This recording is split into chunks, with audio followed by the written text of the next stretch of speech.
What would I do today if I was a young adult to prepare myself for the future?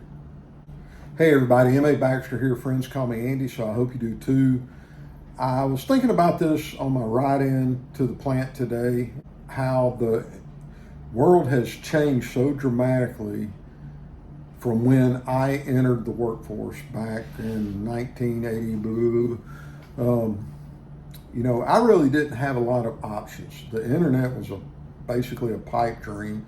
We knew about it, but it wasn't anything that was a real thing. I mean, we were a decade, 12 years away from it becoming something that was even a viable thing for everybody. I had a couple of options. College wasn't one of them. One was to get a job, doing whatever menial minimum wage job that I could get in whatever store would hire me or fast food restaurant would hire me and work my way up, or join the military. Seeing as I wasn't the premier student in high school, and the best option for me in order to try to get some sort of future for myself was to join the military.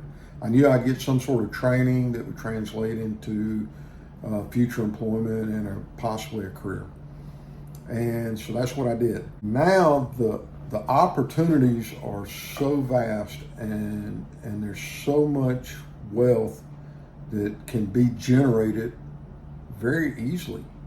There's a guy in South Florida who sells used shirts on eBay, and he's generating $5 million a year in sales. These are shirts that he buys from thrift shops and yard sales and stuff like that. And he's generating $5 million a year. Now, he's been doing it a long time. He knows all the rules. He knows all the tricks. But it's possible.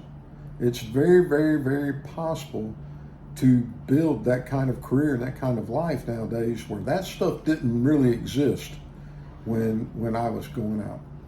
So if I was starting over and I was a young adult now and I was graduating high school, and let's say I really didn't know what I wanted to do, the first thing I would do is I would take probably a month and I would really try to figure out what I'm good at, what I'm really, really, really good at. Not what I really, really love, not what I'm passionate about, but what I'm really, really good at. If I'm really good at painting, not necessarily, artistic painting, but painting like house painting. If I was a really good house painter, I would probably lean into that for a couple of years to see where that would go. Because if you're really good at something, it doesn't really matter if you like it or not. Your skills are going to develop and grow and get better, and people pay a lot of money for highly skilled people in all of these different trades.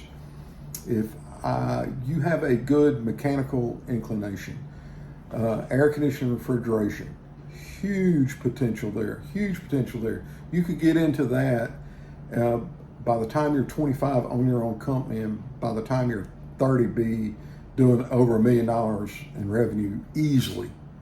So there's a monster amount of potential there. Plumbing. No one wants to be a plumber, really. But if you're good at it, and there are people who are very good at it, the money is just incredible that plumbers make. There's a young man that grew up with my son in our neighborhood, played baseball. We knew him from school, knew him from the ballpark and everything. He's 27 now, owns his own plumbing company, and is a multimillionaire. It's there, folks. The people who say the opportunity isn't there are the people who aren't looking. Something that's going on right now that a lot of people don't realize is the baby boomer generation. They're retiring. They're ready to check out. It's happening at all these plants that I visit. They're ready to, go fishing, spend the rest of their lives traveling, going fishing. They've worked hard. They've done their time. Well, a large portion of them went out and started businesses.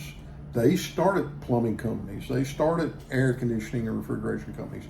They started these mom and pop grocery store chains, dry cleaning services, outdoor shops. They've been doing all this stuff for 30 years, 40 years. But in the process of wanting to retire, they're wanting to get out of these businesses. But at the same time, these businesses are their babies. This is something that they poured their heart and soul into, and they want to see it continue to grow. This is tremendous opportunity right now for young adults. With the help of their family or without the help of their family, you can get into these businesses sometimes. The owners are willing to finance, they're willing to train you, they're willing to teach you everything that they learned, all the lessons that they spent 30 years learning, all the times they beat their head against a wall and couldn't make things happen, but then they found a way. They learned these lessons, they blazed the trail, they got this business going. It's solid, it has customers, repeat business, it's going to be there, it's generating cash flow.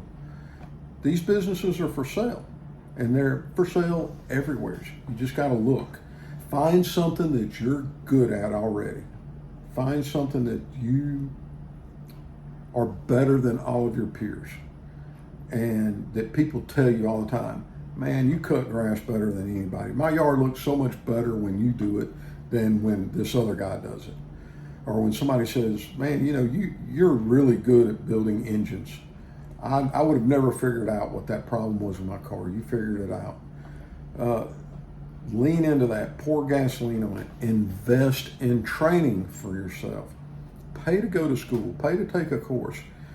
The more you invest in yourself, the better your return on investment will be. The better career you'll have. Therefore, the better life you'll have. Anyways, take time. Evaluate yourself, find what you're really good at, what God gifted you at, and make it happen. It's here for you, folks. It's here for you. Everybody is here for you. If you like my videos, please just hit the like button. Leave me a comment down below. If there's something that you feel like you're really, really good at, but you're not sure if it's a career there or not, leave me a comment down below. Let's talk about it. Anyway, that's all I got for you today, folks. Thanks. Bye.